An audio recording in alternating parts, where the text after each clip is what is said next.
Database management system की unit 2 अब दोस्तों शुरू हो चुकी है। इस यूनिट में हम पढ़ने वाले हैं एंटिटी रिलेशनशिप मॉडल यानी कि ईआर मॉडल। फिर देखेंगे एंटिटीज, एट्रीब्यूट्स, रिलेशनशिप, कंस्ट्रेंट्स और ईआर डायग्राम। और फिर देखेंगे एक्सटेंड फीचर जैसे कि जनरलाइजेशन, स्पेशलाइजेशन और एग्रेशन। तो चलिए शुरू करते हैं बिना कोई टाइम वेस्ट किए। पहला देखते हैं। तो दोस्तों डाटा मॉडलिंग एक प्रोसेस है जिसमें हम सिस्टम के डेटा का विजुअल रिप्रेजेंटेशन बनाते हैं। इसका मतलब कि डाटा कैसा दिख रहा है, कहाँ स्टोर होगा, कैसे कनेक्ट होगा और कैसे मैनेज होगा, सबको एक डायग्राम या मॉडल के फॉर्म में दिखाया जाता है। ठीक है, तो ये कैसे काम करता है, कैसे मदद करता है। पहला है understanding systems requirements clearly. Data modelling से हमें पता चलता है कि सिस्टम को क्या डेटा चाहिए और वो किस पर्पस के लिए यूज होगा। मतलब सिस्टम की रिक्वायरमेंट्स बिल्कुल क्लियर हो जाती हैं इससे। ठीक है, दूसरा है एलिमिनेटिंग रिडंडेंसी। रिडंडेंसी का मतलब है सेम डाटा का अननेसेसरी रिपीट होना। डाटा मॉडलिंग से हम डुप्लीकेट डाटा को रिमूव करते हैं ताकि डेटाबेस क्लीन और इफिशिएंट हो जाए। ठीक है, तीसरा है डिजाइनिंग अ स्ट्रक्चर्ड डेटाबेस।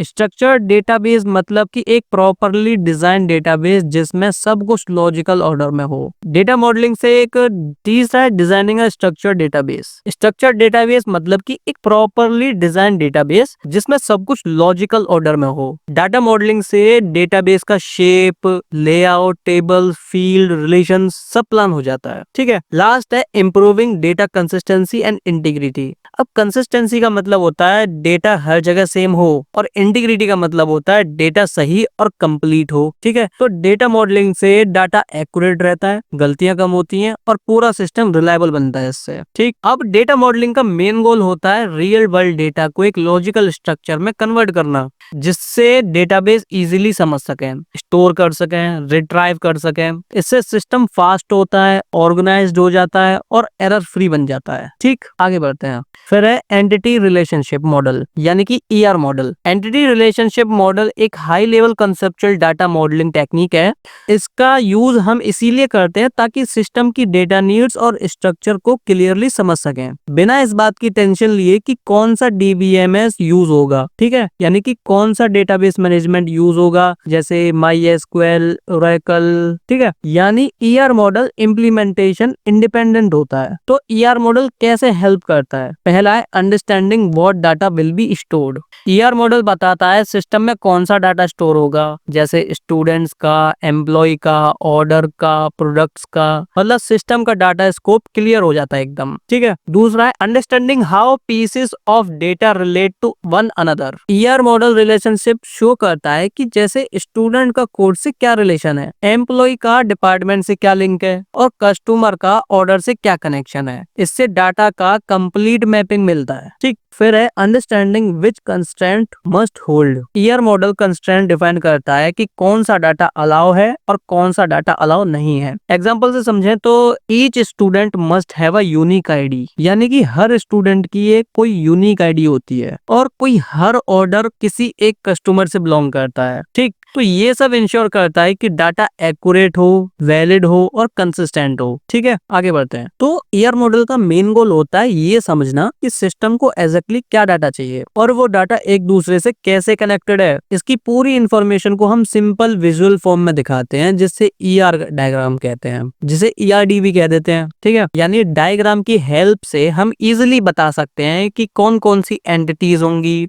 उनके क्या एट्रीब्यूट्स होंगे और उनके बीच क्या रिलेशनशिप होगा। इससे डिजाइनर्स, डेवलपर्स और बिजनेस टीम को सबको एक क्लियर आइडिया मिल जाता है कि एक्चुअल डेटाबेस में क्या बनाना है। तो ये ईआर मॉडल कब यूज होता है। ER model mostly database design के इनिशियल फेज में यूज होता है, स्पेशली ये 3 सिचुएशन में। जब कि रिक्वायरमेंट्स गैदरिंग, यहाँ पे हम रियल यूजर्स यानी कि क्लाइंट्स, डोमेन एक्सपर्ट से बात करके समझते हैं कि उनके सिस्टम में क्या क्या डेटा है। ईआर मॉडल इस इंफॉर्मेशन को विजुलाइज करने में मदद करता है। दूसरा तब यूज होता है कंसेप्चुअल मॉडलिंग के टाइम पे। यहाँ हम हाई लेवल स्ट्रक्चर बनाते हैं बिना टेक्निकल डिटेल्स के, जैसे कौन सी एंटिटीज होंगी, उनका रिलेशन क्या होगा, बस कॉन्सेप्ट बना देते हैं। फिर है कम्युनिकेशंस। अब ईआर डायग्राम एक कॉमन लैंग्वेज जैसा काम करता है। बिजनेस वाले हों या नॉन टेक्निकल पीपल हों और डेटाबेस डिजाइनर हो, दोनों इजिली समझ लेते हैं कि सिस्टम क्या स्टोर करेगा और क्या काम करेगा, कैसे काम करेगा। तो इस पूरी प्रोसेस का फाइनल रिजल्ट होता है ईआर डायग्राम में। इस ईआरडी में क्लियरली शो होता है, एंटिटी शो होती है, एट्रीब्यूट शो होता है, रिलेशनशिप शो होता है, कंस्ट्रेंट शो होती है। ये ER diagram later relational schema बनाने में यूज होता है, जिससे हम tables, primary key, foreign keys, relationship को डेटाबेस फॉर्मेट में कन्वर्ट कर देते हैं। ठीक है, अब एंटिटीज क्या होती हैं, जैसे स्टूडेंट हुआ, कस्टमर हुआ, प्रोडक्ट हुआ, और एट्रीब्यूट्स जैसे कि स्टूडेंट की आईडी, नेम, प्राइस और उनका रिलेशनशिप, यानी कि कोई भी स्टूडेंट एनरोल करता है कोई कोर्स में। ठीक है, अब इनके कंस्टेंट मतलब कि जैसे प्राइमरी की, कार्डिनलिटी, पार्टिसिपेशन रूल्स। ठीक है, आगे बढ़ते हैं। अच्छा, एक बात बताना और चाहता हूँ आपको, अगर आपको मेरी वीडियोस पसंद आती हैं तो चैनल को सब्सक्राइब करना मत भूलना और अपने दोस्तों को भी शेयर करना। आपका एक लाइक, कमेंट, सब्सक्राइब मेरे लिए बहुत बड़ा मोटिवेशन है, बहुत बड़ा सपोर्ट है। तो इसी तरह इस चैनल को सब लोग अपना प्यार देना, सपोर्ट देना, ताकि मैं आपके लिए इसी तरह से कंटेंट लाता रहूं, ऐसे ही मेहनत करता रहूं। ठीक, तो एंटिटी क्या होता है? एंटिटी ईआर मॉडल का सबसे इंपॉर्टेंट और बेसिक कंपोनेंट होता है। एंटिटी का मतलब होता है कोई भी रियल वर्ल्ड चीज जिसके बारे में हम डाटाबेस में इंफॉर्मेशन स्टोर करना चाहते हैं। तो सिंपल वर्ड्स में बोलूं तो एंटिटी मतलब कोई एक ऐसा ऑब्जेक्ट जिसका एग्जिस्टेंस इंडिपेंडेंट हो और जिसके बारे में हमें डाटा रखना होता है। ठीक है, तो डेफिनेशन क्या कहती है एंटिटी की? एंटिटी कोई भी रियल वर्ल्ड ऑब्जेक्ट या कोई कॉन्सेप्ट या चीज होती है जिसे हम क्लियरली आइडेंटिफाई कर सके और जिसके बारे में डेटाबेस में इंफॉर्मेशन स्टोर की जाती है। ठीक है, तो इसकी सिंपल सी मीनिंग है, अगर कोई चीज एग्जिस्ट करती है इंडिपेंडेंटली और हम उसके बारे में डाटा स्टोर करना चाहते हैं तो वो होती है एंटिटी। ठीक है, जैसे एग्जांपल से student, employ, book, product, car, hospital, patients. ठीक है, तो ये सारी चीजें इंडिपेंडेंट भी हैं और एग्जिस्ट भी करती हैं, रियल वर्ल्ड में भी है। स्टूडेंट भी रियल वर्ल्ड में आता है, एम्प्लॉय भी रियल वर्ल्ड में आते हैं, बुक्स, प्रोडक्ट, कार, ये सारी रियल वर्ल्ड चीजें होती हैं, यानी रियल वर्ल्ड ऑब्जेक्ट। ठीक है, अब देखते हैं कैरेक्टरिस्टिक्स एंटिटी की। तो पहला है unique identity,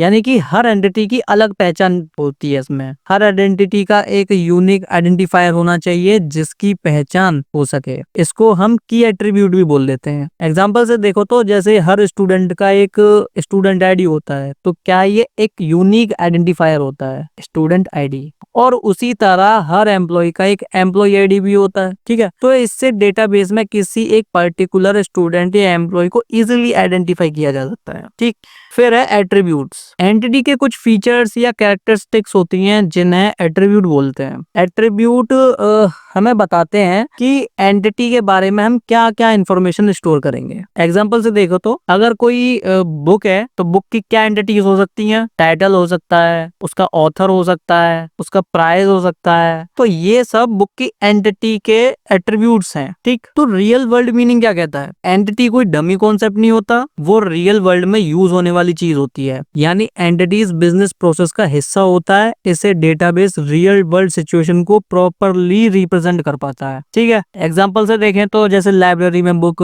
student, librarian, issue record, ये सब रियल वर्ल्ड एंटिटीज होती हैं। अब दो तरह की एंटिटीज होती हैं, स्ट्रॉन्ग एंटिटी और दूसरा वीक एंटिटी। तो स्ट्रॉन्ग एंटिटी क्या होती है? स्ट्रॉन्ग एंटिटी वो होती है जो अपने आप एग्जिस्ट कर सकती है और जिसका अपना प्राइमरी की होता है, यानी उसकी आइडेंटिफिकेशन किसी पर डिपेंड नहीं करती। ठीक है, तो स्ट्रॉन्ग एंटिटी की कैरेक्टरिस्टिक्स हैं जैसे इंडिपेंडेंट एग्जिस्टेंस, वो खुद ही एग्जिस्ट कर सकती है और कोई और एंटिटी उसके एग्जिस्टेंस की कंडीशन नहीं होती है। ठीक, दूसरा है प्राइमरी की। हर स्ट्रॉन्ग एंटिटी की एक यूनिक प्राइमरी की होता है जो उसके हर इंस्टेंस को अलग आइडेंटिफाई करती है। तीसरा ईआर डायग्राम में रिप्रेजेंटेशंस। स्ट्रॉन्ग एंटिटी को सिंगल रेक्टेंगल से शो किया जाता है ईआर डायग्राम में। ठीक है, अच्छा चलो एग्जांपल से और देख लेते हैं। जैसे स्टूडेंट है कोई, तो उसकी स्ट्रॉन्ग एंटिटी क्या होगी?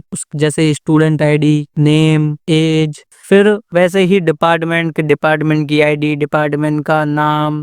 फिर अगर कोर्स को देखें तो जैसे कोर्स आईडी, कोर्स का टाइटल, कोर्स क्रेडिट। ठीक है, तो इन सब के पास में अपना यूनिक आइडेंटिफायर होता है, इसलिए ये स्ट्रॉन्ग एंटिटीज होती हैं। ठीक है, स्ट्रॉन्ग एंटिटी कब यूज होती है? जब कोई ऑब्जेक्ट डेटाबेस का मेन सेंटर ऑब्जेक्ट हो और वो अपने एग्जिस्टेंस के लिए किसी पर डिपेंड ना करता हो, तब हम उसे स्ट्रॉन्ग एंटिटी के फॉर्म में डिफाइन करते हैं। ठीक है। दूसरा है वीक एंटिटी। वीक एंटिटी वो होता है जो अपने आप इंडिपेंडेंटली एग्जिस्ट नहीं कर सकती, उसकी आइडेंटिटी स्ट्रॉन्ग एंटिटी पर डिपेंड होती है, उसके पास कंप्लीट प्राइमरी की नहीं होता, सिर्फ पार्शियल की होता है। ठीक है। अब कैरेक्टरिस्टिक्स क्या है वीक एंटिटी की? पहला है identified by a strong entity plus partial की, यानी कंप्लीट आइडेंटिफिकेशन तब होता है जब वीक एंटिटी के पार्शियल की को स्ट्रॉन्ग एंटिटी के की के साथ कंबाइन करते हैं। ठीक है। दूसरा है ER diagram representations. Weak entity को डबल रेक्टेंगल से दिखाया जाता है ईआर डायग्राम में। तीसरा है पार्शियल की is shown with dashed underline. Partial की को डैश अंडरलाइन से शो किया जाता है। और लास्ट है identifying relationship is represented with double diamond. Strong entity के साथ रिलेशन को डबल डायमंड से शो किया जाता है। ठीक है। एग्जाम्पल से देखें तो जैसे यहाँ पे लिखा है ये डिपार्टमेंट, उसका नेम, एज, तो एम्प्लॉय एक स्ट्रॉन्ग एंटिटी है, इसके पास अपना प्राइमरी की है। ठीक है। प्राइमरी की क्या है? एम्प्लॉय आईडी होता है। और डिपेंडेंट एक वीक एंटिटी है, ये सिर्फ एम्प्लॉय के बिना एग्जिस्ट नहीं कर सकती। ठीक है। तो डिपेंडेंट का पार्शियल की क्या है? डिपेंडेंट के अंदर नेम एक पार्शियल की है, क्योंकि किसी एक एम्प्लॉय के मल्टीपल डिपेंडेंट हो सकते हैं। जैसे कि राज कोई एम्प्लॉय है तो उसकी एम्प्लॉय आईडी 101, फिर नेम रोहन, एज 10, नेम प्रिया, एज 5। तो अकेले नेम से डिपेंड यूनिकली आइडेंटिटी नहीं होता, लेकिन एम्प्लॉय का एम्प्लॉय आईडी नेम प्लस मिलकर यूनिक बना देता है। इसलिए नेम पार्शियल की है, सिर्फ रिलेशन के अंदर यूनिक बनाने में हेल्प करता है, बट कंप्लीट यूनिक आइडेंटिटी नहीं देता है। ठीक है। तो पार्शियल की वो एट्रीब्यूट होता है जो वीक एंटिटी को अपना स्ट्रॉन्ग एंटिटी के साथ मिलकर यूनिकली आइडेंटिफाई करता है, वो अकेले यूनिक नहीं होता है। ठीक है। आगे बढ़ते हैं। वीक एंटिटी कब यूज होती है? वीक एंटिटी तब यूज होती है जब ऑब्जेक्ट अपने आप का मीनिंग नहीं रखता, वो एक पेरेंट ओनर एंटिटी पर डिपेंड करता हो, जैसे कि चाइल्ड रिकॉर्ड, कंपोनेंट्स, डिपेंडेंट्स। ठीक है। उसके साथ ही एक और एंटिटी होती है एसोसिएटिव एंटिटी, यानी कि ब्रिज या फिर इंटरसेक्शन एंटिटी। एसोसिएटिव एंटिटी क्या होती है? जब दो स्ट्रॉन्ग एंटिटीज के बीच में मैनी टू मैनी रिलेशनशिप होता है, तो उस रिलेशन को हैंडल करने के लिए हम एक नया एंटिटी बनाते हैं जिसे एसोसिएटिव एंटिटी बोलते हैं। ये मैनी टू मैनी रिलेशनशिप को एक प्रॉपर एंटिटी टेबल में कन्वर्ट करता है। ठीक है। अब इसकी कैरेक्टरिस्टिक्स हैं, जैसे दोनों पार्टिसिपेटिंग स्ट्रॉन्ग एंटिटीज के फॉरेन कीज रखता है, इसमें अपने इंडिविजुअल्स एट्रीब्यूट भी हो सकते हैं, और रिलेशनल मॉडल में ये अलग टेबल बन जाता है। ठीक। एग्जांपल से देखो तो जैसे कि एनरोलमेंट में क्या student ID, course ID, grade, तो ये क्या शो करता है? स्टूडेंट और कोर्स का रिलेशनशिप है। ये एक स्टूडेंट मल्टीपल कोर्स ले सकता है और एक कोर्स में मल्टीपल स्टूडेंट एनरोल कर सकते हैं। इसका रिलेशनशिप मैनी टू मैनी होता है। ठीक है। एसोसिएटिव एंटिटी कब यूज होती है? जब दो एंटिटीज के बीच में मैनी टू मैनी रिलेशनशिप हो और रिलेशनशिप के साथ एडिशनल एट्रीब्यूट्स हो, जैसे कि डेट भी हो, क्वांटिटी भी हो, ग्रेड भी हो और प्राइस भी हो। ठीक। चौथा अनदर है सब टाइप, यानी कि सुपर टाइप, जनरलाइजेशन या स्पेशलाइजेशन। अब सब टाइप सुपर टाइप क्या होता है? ये एक हायरार्किकल स्ट्रक्चर होता है जिसमें सुपर टाइप यानी कि जनरल एंटिटी, सब टाइप यानी कि सब टाइप का स्पेसिफिक वर्जन। इसका यूज तब होता है जब कुछ एंटिटीज की कॉमन एट्रीब्यूट सेम हो पर कुछ स्पेशल एट्रीब्यूट अलग हो। ठीक। अब कैरेक्टरिस्टिक्स क्या कहती हैं इसकी? सुपर टाइप में सारे कॉमन एट्रीब्यूट्स होते हैं, सब टाइप में सारे स्पेशल एडिशनल एट्रीब्यूट होते हैं, और यह डायग्राम में इसे सर्कल और ब्रांचिंग लाइन से शुरू करते हैं। ठीक। अच्छा, एग्जांपल से देखें तो जैसे सुपर टाइप एम्प्लॉय, एम्प्लॉय का आईडी और फिर उसका नेम। अब एम्प्लॉय एक सुपर टाइप है। सुपर टाइप का मतलब होता है कॉमन बेस आइडेंटिटी जिसमें सब एम्प्लॉयज का कॉमन एट्रीब्यूट होता है, जैसे एम्प्लॉय आईडी, एम्प्लॉय नेम, ये दोनों एट्रीब्यूट सब टाइप ऑफ एम्प्लॉयज में सेम होते हैं। ठीक। दूसरा सब टाइप। सब टाइप्स स्पेशल कैटेगरीज होती हैं सुपर टाइप के अंदर जिनके स्पेशल एट्रीब्यूट अलग होते हैं, जैसे टीचर का टीचर की सैलरी, सब्जेक्ट। तो टीचर एम्प्लॉय का एक स्पेशल टाइप है, जैसे सैलरी, सब्जेक्ट, ये दोनों टीचर के स्पेशल एट्रीब्यूट्स हैं। ठीक। अच्छा, अब एट्रीब्यूट क्या होता है? एट्रीब्यूट किसी एंटिटी का प्रॉपर्टी होती है, कैरेक्टरिस्टिक्स कह लो या डिटेल होता है, उस एंटिटी को डिस्क्राइब करता है। तो सिंपल वर्ड में एट्रीब्यूट यानी कि एंटिटी के बारे में इंफॉर्मेशंस। ठीक, एग्जांपल से समझो तो अगर एंटिटी एक स्टूडेंट है तो उसके एट्रीब्यूट्स होंगे, उसके स्टूडेंट का नाम होगा, स्टूडेंट की एज होगी, स्टूडेंट का रोल नंबर होगा, तो ये सब ही इसके एट्रीब्यूट होंगे स्टूडेंट के। ठीक, तो इसमें स्टूडेंट जो है एंटिटी है और उस स्टूडेंट का नाम, एज और रोल नंबर ये एट्रीब्यूट है। ये सब स्टूडेंट के बारे में डिटेल्स बताते हैं। एट्रीब्यूट डिसाइड करते हैं कि डेटाबेस में डेटा का स्ट्रक्चर कैसा होगा और कौन कौन सी इंफॉर्मेशन स्टोर होंगी। ठीक, कैरेक्टरिस्टिक्स क्या कहती है एट्रीब्यूट की? पहली है डिस्क्राइब एन एंटिटी, यानी कि एंटिटी को डिफाइन करता है। हर एंटिटी के पास में एक स्पेसिफिक सेट ऑफ एट्रीब्यूट होता है। ये एट्रीब्यूट एंटिटी की आइडेंटिटी को और डिटेल से रिप्रेजेंट करता है। ठीक है, जैसे कि स्टूडेंट एंटिटी हुई तो उसका नाम, उसकी उम्र, उसका रोल नंबर, बुक हुआ तो उसका टाइटल, ऑथर। ठीक, दूसरा है होल्ड वैल्यूज, यानी कि एक्चुअल डाटा स्टोर होता है उसमें। अब एट्रीब्यूट्स में रियल वैल्यूज स्टोर होती हैं जो डाटाबेस में सेव की जाती हैं, जैसे कि स्टूडेंट का नेम राहुल, उसकी उम्र 20 साल, उसका रोल नंबर 105। यानी एट्रीब्यूट सिर्फ नाम नहीं है, वो अपने अंदर एक्चुअल डाटा स्टोर करता है। ठीक है, लास्ट है some attributes uniquely identify an entity. कुछ एट्रीब्यूट्स यूनिकली आइडेंटिफाई करते हैं, जैसे कि कुछ एट्रीब्यूट्स का काम होता है यूनिक आइडेंटिफिकेशन प्रोवाइड करना, इन्हें की एट्रीब्यूट बोलते हैं। प्राइमरी की, यूनिक की। ठीक है, जैसे जैसे स्टूडेंट की आईडी, उसका रोल नंबर, तो ये क्या है? प्राइमरी की कह लो या यूनिक की कह लो, ये दोनों हर स्टूडेंट को अलग अलग से आइडेंटिफाई कर देती हैं। ठीक, फिर है टाइप्स ऑफ एट्रीब्यूट्स। कितने टाइप की होती है एट्रीब्यूट्स? सिंपल एट्रीब्यूट यानी कि एटॉमिक एट्रीब्यूट, दूसरा composite attribute, multi valued, derived की एट्रीब्यूट, पार्शियल की, एट्रीब्यूट्स ऑफ रिलेशनशिप। तो चलो एक एक करके समझते हैं इनको। तो सिंपल एट्रीब्यूट क्या होता है? ये वो एट्रीब्यूट होता है जिसे और छोटे पार्ट्स में डिवाइड नहीं किया जा सकता। इसकी वैल्यू सिंगल होती है और एक ही इंफॉर्मेशन स्टोर करती है। एग्जांपल से देखो तो जैसे नाम, नाम को तुम और कितना डिवाइड करोगे? उसकी उम्र, उसकी सैलरी, उसका रोल नंबर, इन सबको हम ब्रेक नहीं कर सकते, इसलिए सिंपल एट्रीब्यूट्स हैं। ठीक, दूसरा है कंपोजिट एट्रीब्यूट। ये एट्रीब्यूट वो होता है जिसे हम छोटे सब एट्रीब्यूट्स में डिवाइड कर सकते हैं। ये एक स्ट्रक्चर को रिप्रेजेंट करता है, जैसे कि एड्रेस।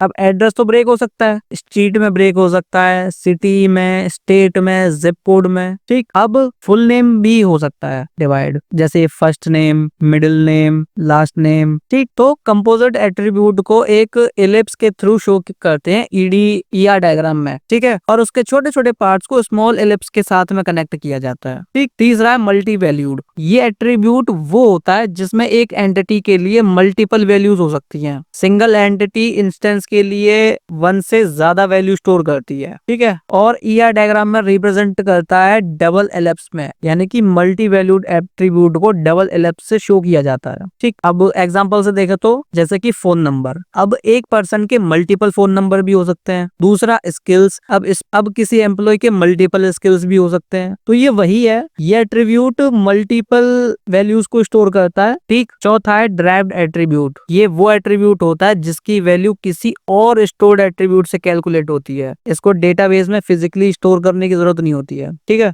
और ईआर डायग्राम में रिप्रेजेंटेशन इसकी डैश एलिप्स से होती है, यानी टूटी हुई लाइन से जो गैप गैप करके होती है। ठीक, एग्जांपल से देखें तो एज। अब एज कहाँ से ड्राइव्ड होती है? डेट ऑफ बर्थ से होती है। टोटल प्राइस कैसे ड्राइव्ड होती है? क्वांटिटी का मल्टीप्लाई करके प्राइस से, तो टोटल प्राइस निकल के आता है। अब ईयर्स ऑफ सर्विस कैसे फाइंड होता है? ज्वाइनिंग डेट से, उसको कैलकुलेट करके कि हमने कब ज्वाइनिंग किया था, तो इसको कहते हैं ड्राइव एट्रीब्यूट, यानी कि इसका वैल्यू किसी और स्टोर्ड एट्रीब्यूट से कैलकुलेट किया जाता है। ठीक, फिर है की एट्रीब्यूट। ये वो एट्रीब्यूट होता है जो एंटिटी को यूनिक आइडेंटिफाई करता है। ये प्राइमरी की का पार्ट होता है और ईआर डायग्राम में इसे अंडरलाइन करके शो किया जाता है। ठीक, एग्जांपल से देखें तो जैसे स्टूडेंट आईडी, एम्प्लॉय आईडी और अकाउंट नंबर। अगर एक एंटिटी के पास में मल्टीपल पॉसिबल कीज हो तो उन्हें कैंडिडेट कीज बोलते हैं। ठीक, फिर है पार्शियल की, यानी कि सिर्फ वीक एंटिटी में होता है ऐसा। अब वीक एंटिटी की आइडेंटिटी सिर्फ पार्शियल की से कंप्लीट नहीं होती, ये स्ट्रॉन्ग एंटिटी की प्राइमरी की के साथ कंबाइन होकर फुल आइडेंटिफिकेशन बनाती है। और ईआर डायग्राम में इसकी रिप्रेजेंटेशन होती है डैश अंडरलाइन से। ठीक, अब रिलेशनशिप क्या होता है? ईआर मॉडल में रिलेशनशिप का मतलब होता है दो या दो से ज्यादा एंटिटीज का एक दूसरे से कनेक्शन या इंटरेक्शंस, उसको कहते हैं रिलेशनशिप। सिंपल वर्ड्स में रिलेशनशिप यानी कि एंटिटीज के एक दूसरे के साथ रिलेशन शेयर करती है। ठीक है, तो एग्जांपल से देखें तो जैसे स्टूडेंट एनरोल इन कोर्स, तो इसमें स्टूडेंट और कोर्स का क्या रिलेशन है? एनरोल करता है स्टूडेंट कोर्स में। ठीक है, और कस्टमर ऑर्डर प्लेस करता है, तो ये सभी रिलेशनशिप को शो करती हैं। ये सब रियल वर्ल्ड इंटरेक्शन है और डेटाबेस में इन्हीं को रिलेशनशिप के फॉर्म में रिप्रेजेंट करते हैं। ठीक है, तो इसकी डेफिनेशन क्या कहती है? रिलेशनशिप एक लॉजिकल कनेक्शन होता है दो या ज्यादा एंटिटी टाइप के बीच। इसका मेन पर्पस होता है कि आइडेंटिटी का बिहेवियर शो करना, बिजनेस रूल्स को रिप्रेजेंट करना, सिस्टम में इंटरेक्शन को डिफाइन करना। ठीक है, तो डेटाबेस डिजाइन में ये बताता है कि कौन कौन सी एंटिटीज एक दूसरे से कनेक्टेड है और कैसे कनेक्टेड है। ठीक है, अब ईआर डायग्राम में रिलेशनशिप का रिप्रेजेंटेशन दो तरह से शो किया जाता है। पहला चेन नोटेशन यानी कि क्लासिकल ईआरडी, और दूसरा क्रॉस फोर्ड नोटेशन यानी कि मॉडर्न ईआरडी। चेन नोटेशन यानी कि इसमें डायमंड शेप यूज होता है रिलेशनशिप को शो करने के लिए। ठीक है, और क्रॉस फोर्ड नोटेशन में क्या होता है कि इसमें डायमंड नहीं होता, सिर्फ लाइन सिंबल्स यूज होते हैं जो कार्डिनलिटी और पार्टिसिपेशन दिखाते हैं। क्रॉस फोर्ड इसलिए पॉपुलर है क्योंकि ये डेटाबेस टेबल को रिप्रेजेंट करने में ज्यादा क्लोज होता है समझ।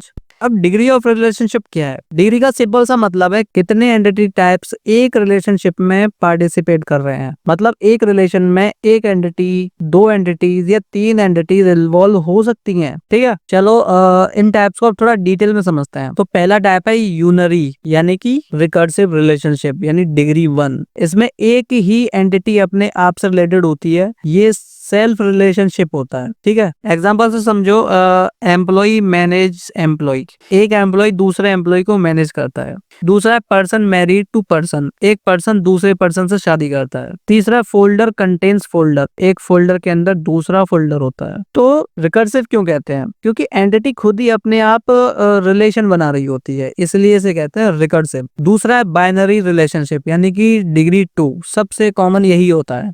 इसमें दो एंटिटीज पार्टिसिपेशन करती हैं, जैसे स्टूडेंट एनरोल्स कोर्स, स्टूडेंट किसी कोर्स में एनरोल होता है। ठीक, फिर है कस्टमर प्लेस ऑर्डर यानी कस्टमर एक ऑर्डर प्लेस करता है। फिर है टीचर टीचेस सब्जेक्ट यानी कि बाइनरी रिलेशंस डेटाबेस में सबसे ज्यादा यूज होता है। फिर तीसरा है टर्नरी रिलेशनशिप यानी डिग्री 3, इसमें तीन एंटिटीज के साथ रिलेशनशिप में होती है। ठीक है, एग्जांपल से देखें तो जैसे कि supplier supplies part two project, यानी एक सप्लायर है, इसके अंदर एक स्पेसिफिक पार्ट है और एक गिवन प्रोजेक्ट के लिए सप्लाई करता है। ये रिलेशनशिप तब यूज होता है जब तीन एंटिटीज एक ही रूल में बाइंड हो रहे हो। अगर तीन एंटिटीज को सेपरेट बाइनरी रिलेशन में ब्रेक नहीं कर सकते तब टर्नरी रिलेशनशिप बनता है। ठीक, चौथा है हायर डिग्री, 4 हो 5 हो या उससे ज्यादा एंटिटीज अगर रिलेशन में हो तो बहुत रेयर होती हैं और मोस्टली अवॉइड की जाती हैं क्योंकि कॉम्प्लेक्स हो जाती हैं। ठीक, अब देखते हैं टाइप्स ऑफ रिलेशनशिप, जिससे कार्डिनलिटी भी कहते हैं।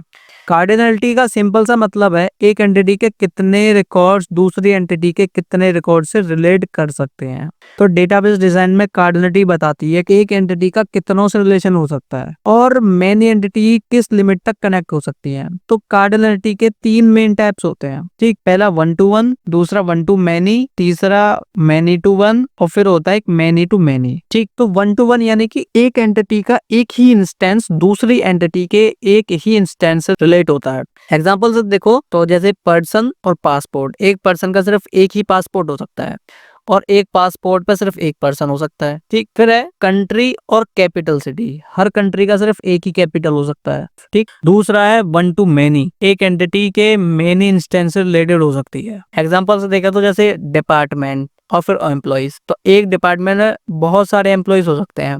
फिर टीचर और स्टूडेंट, एक टीचर बहुत सारे स्टूडेंट को पढ़ाता है। ठीक, तो ये मोस्टली कॉमन रिलेशनशिप होता है, लेफ्ट साइड एक होता है और राइट साइड पे बहुत सारे होते हैं इंस्टेंस। फिर है मैनी टू वन, ये सेम वन टू मैनी का रिवर्स व्यू होता है। इसमें क्या होता है कि बहुत सारे रिकॉर्ड्स एक ही एंटिटी से जुड़े हुए होते हैं, ठीक है। एग्जांपल से देखें तो जैसे कि मैनी स्टूडेंट्स और वन डिपार्टमेंट, बहुत सारे स्टूडेंट्स एक ही डिपार्टमेंट से भी बिलोंग कर सकते हैं, ठीक।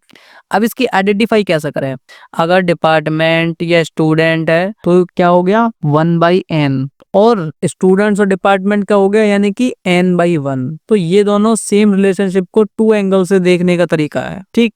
फिर है मैनी टू मैनी, दोनों एंटिटीज के मल्टीपल इंस्टेंस एक दूसरे से रिलेट होते हैं, ठीक है।